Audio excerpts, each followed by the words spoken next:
Assalamualaikum semuanya, jumpa lagi di video pembelajaran IPA bersama dengan Bu Ayu. Apa kabarnya? Semoga kalian sehat selalu ya. Jangan lupa perbanyak berdoa, beribadah, makan, dan minum vitamin. Semoga kalian tetap sehat.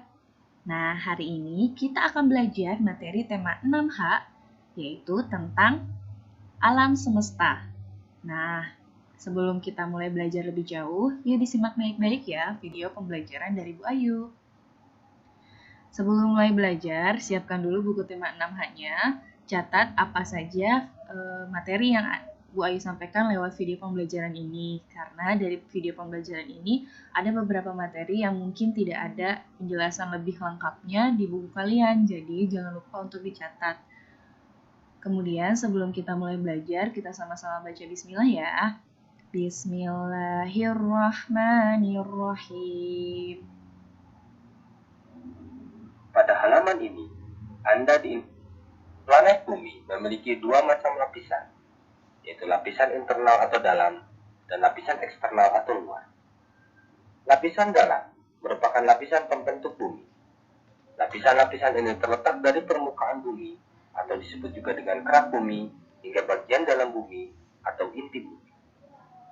Lapisan luar atau yang lebih kita kenal dengan atmosfer merupakan lapisan yang melindungi bumi dari meteor atau benda-benda luar angkasa lainnya. Untuk mengetahui lebih jauh tentang lapisan-lapisan pembentuk bumi, klik pada pilihan berikut ini. Oke, ini di sini sudah ada penjelasan tentang apa sih yang disebut dengan atmosfer itu, fungsinya sebagai apa. Nah, yang atmosfer itu yang bagian ini, bagian paling luar. Untuk yang lainnya, ini sudah ada penjelasannya juga. Kalian bisa sambil dicatat atau sambil dibaca-baca, yang penting kalian paham. Kalau mau dicatat, kalian boleh pause dulu videonya supaya tulisannya kalian itu bisa lebih santai, jadi nggak diburu-buru sama durasi videonya. Kita lanjut ya. Proses pembentukan tanah. Tanah berperan dalam. Anda telah selesai mempelajari tentang bumi. Bumi adalah salah satu anggota planet dalam tata surya Bima Sakti. Tahukah Anda apa yang dimaksud dengan tata surya? Tata surya terdiri dari matahari, planet-planet, dan benda langit lainnya yang tersusun secara teratur. Pusat tata surya adalah matahari, dan benda langit lainnya yang secara langsung maupun tidak langsung bergerak mengelilingi matahari. Semula, dalam tata surya Bima Sakti, terdapat 9 planet termasuk Pluto. Namun, sekarang Pluto tidak lagi termasuk ke dalam planet, sehingga tinggal tersisa 8 planet lainnya. Setiap planet memiliki karakteristik yang khas. Untuk mengetahui karakteristik setiap planet tersebut, klik pada tombol kanan di bawah layar. Nah, ini perumpamaan kalau di luar angkasa itu seperti ini. Jadi setiap planet mempunyai lintasannya masing-masing. Untuk mengetahui lebih jelas lagi macam-macam planet itu, kita next ya. Yang pertama ada planet yang paling dekat dengan matahari, yaitu adalah Merkurius. Ini dibaca ya, kalau Merkurius itu biasanya sangat tipis dan hanya terdiri dari natrium dan kalium. Selanjutnya, ada Venus. Nah, Venus ini dijuluki sebagai bintang timur atau bintang pagi. Biasanya kalau misalkan langit itu nggak mendung, kalau pagi-pagi kalian ngelihat kayak semacam bentuk bulan, nah itu tuh adalah penggambaran bentuk planet Venus yang terlihat dari bumi. Jadi sebenarnya kalau pagi-pagi ngelihat kayak bulan gitu, sebenarnya itu tuh bukan bulan, tapi planet Venus. Selanjutnya ada Bumi. Bumi ini satu-satunya planet yang bisa ditinggali oleh makhluk hidup karena ada airnya. Ini Bumi ya. Terus Mars.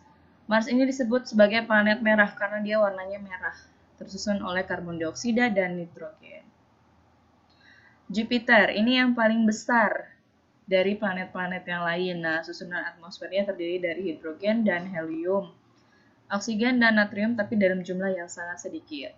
Selanjutnya, ini ada planet yang paling cantik, namanya planet Saturnus, karena dia punya lingkaran sendiri nih, namanya cincin disebutnya. Kalau cincinnya ini tersusun dari bongkahan es atau batu kerikil yang dilapisi oleh es. Nah, susunan atmosfer dari planet ini ada hidrogen, helium, metana, uap air, dan amonia. Selanjutnya ada Uranus. Nih, susunan Uranus itu hidrogen, helium, dan metana. Neptunus. Neptunus disebut sebagai planet pembuat planet pembuat ulah atau sering keluar dari orbitnya. Tadi kan Bu Ayu sempat singgung ya, di yang tadi pas muter-muter itu setiap planet itu mempunyai lintasannya masing-masing. Jadi lintasan bumi sama planet yang lain itu pasti akan berbeda-beda. Biasanya kalian pasti pernah dengar yang namanya planet Pluto. Nah, kenapa planet Pluto itu bukan lagi menjadi sebuah planet? Jadi sejak tahun 2004 atau 2005 itu, Pluto tidak dinyatakan lagi sebagai sebuah planet. Karena yang pertama, Pluto itu terlalu kecil untuk disebut sebagai planet. Yang kedua, Pluto itu sering banget yang namanya keluar dari orbitnya juga. Jadi dia nggak punya lintasan sendiri. Itu salah satu alasan kenapa Pluto bukan lagi menjadi sebuah planet. Gerakan berputar bumi pada porosnya disebut rotasi bumi. Akibat perputaran itu, bagian bumi yang menghadap matahari selalu berubah. Bagian bumi yang menghadap matahari mengalami waktu siang, sedangkan bagian bumi yang membelakangi matahari mengalami waktu malam. Akibat perputaran itu pula, matahari tampak seperti terbit di bagian barat dan tenggelam di timur. Hal ini sering dikenal sebagai gerak semu harian matahari. Bumi memerlukan waktu 24 jam untuk melakukan satu kali putaran sebesar 360 derajat. Ini artinya, untuk bergerak sebesar 15 derajat, maka bumi memerlukan waktu selama 1 jam. Jadi, setiap tempat di bumi yang berbeda derajat bujurnya sebesar 15 derajat memiliki selisih waktu 1 jam. Bujurno ditetapkan di kota Greenwich, Inggris.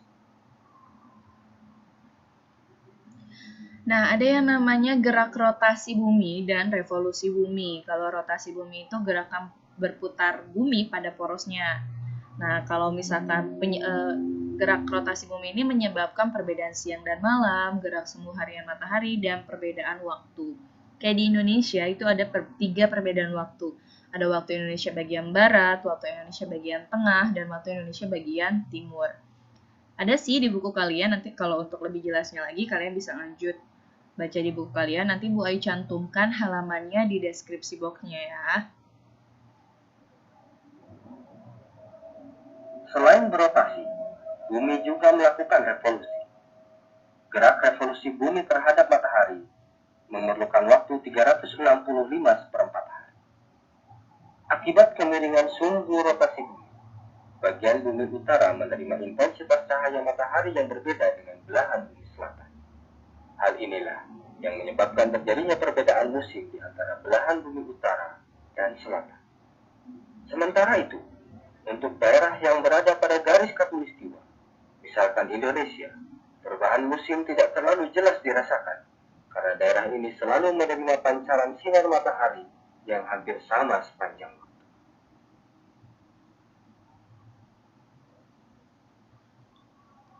Nah, selain rotasi, itu ada revolusi. Kalau revolusi itu gerak bumi mengitari matahari. Nah, contohnya seperti ini. Dia muter-muter. Ini membutuhkan waktu 364 hari atau 1 tahun ya. Pengaruh revolusi bumi adalah perubahan musim. Jadi perubahan musim, ada musim semi, ada musim panas, musim gugur, dan musim dingin. Kalau di Indonesia itu ada 2 musim aja. Ada musim hujan dan musim kemarau. Bumi memiliki satelit yang disebut dengan bulan. Seperti bumi, bulan juga melakukan pergerakan. Gerakan bulan terdiri dari pertama, rotasi bulan, yaitu gerak berputarnya bulan pada sumbu atau porosnya yang memerlukan waktu 30 hari. Yang kedua, revolusi bulan, yaitu gerak berputarnya bulan mengelilingi matahari yang memerlukan waktu sama dengan rotasi bulan. Revolusi bulan ini mengakibatkan terbentuk bulan dari hari ke hari mengalami perubahan yang disebut dengan fase bulan. Yang ketiga, bergeraknya bulan mengelilingi matahari bersama dengan bumi. Nah, ini satelit bumi itu adalah bulan. Jadi kalian pasti pernah dengar yang namanya gerhana bulan. Nah, nanti untuk lebih jelasnya kita bahas di next ya. Pernahkah Anda mengamati penampakan bulan yang berubah-ubah pada waktu-waktu tertentu? Penampakan bentuk bulan, jika dilihat dari bumi, dapat berubah-ubah sesuai dengan posisi bulan terhadap bumi. Untuk mengetahui bentuk-bentuk bulan lebih lanjut, klik pada tombol yang terdapat di samping nama-nama bentuk bulan pada kotak yang berisi nama-nama bentuk bulan. Oke, jadi satelit bumi itu kan bulan. Nah, bulan juga, bumi itu mengutari bulan juga. Nah, ini ada bulan baru. Biasanya setiap tanggal segitu. Terus kalau bulan sabit di hari keempat. Bulan separuh di hari ke-8. Nih, bulan cembung, bulan purnama, bulan cembung, bulan separuh, dan bulan sabit. Mungkin kalian pernah melihat bentuk-bentuk bulan ini.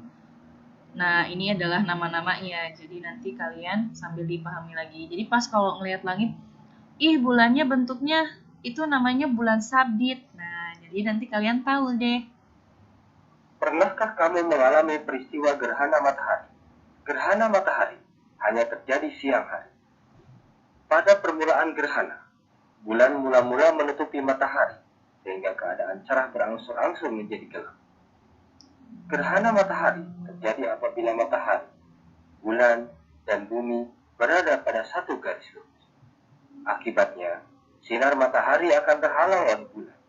Gerhana matahari total hanya terjadi pada permukaan bumi yang terkena bayangan umbra bulan. Pada daerah ini, matahari terlihat sangat gelap dengan pinggiran bercahaya karena tertutup sempurna oleh bulan. Nah, ini yang namanya gerhana matahari. Jadi matahari, bulan, dan bumi itu berada dalam satu garis lurus. Diingat-ingat ya. Pernahkah kamu melihat gerhana bulan? Gerhana bulan hanya terjadi pada malam hari. Gerhana bulan terjadi apabila matahari, bumi, dan bulan berada pada satu garis lurus. Akibatnya, ketika terjadi gerhana bulan total, yaitu ketika bulan berada di bayangan inti umbra, maka bulan akan tampak sangat gelap dari bumi. Namun ketika bulan sudah mulai bergerak ke daerah bayangan kabur atau penumbra, maka bulan mulai tampak sama-sama jika dilihat. Nah, kalau gerhana matahari itu terjadi pada siang hari, kalau gerhana bulan itu terjadi pada malam hari. Diingat baik-baik, pinter. Evolusi bumi dan evolusi bulan dimanfaatkan orang untuk menandai waktu dari hari ke hari. Kita sekarang sedang mempelajari dua sistem penanggalan, yaitu sistem penanggalan Masehi atau tahun Syamsiah berdasarkan revolusi bumi dan tahun Hijriah atau tahun Komariah berdasarkan revolusi bulan. Berikut perbedaan antara kedua sistem penanggalan tersebut. Oke, jadi kalian bisa melihat tabel perbedaan antara tahun Masehi dan Hijriah.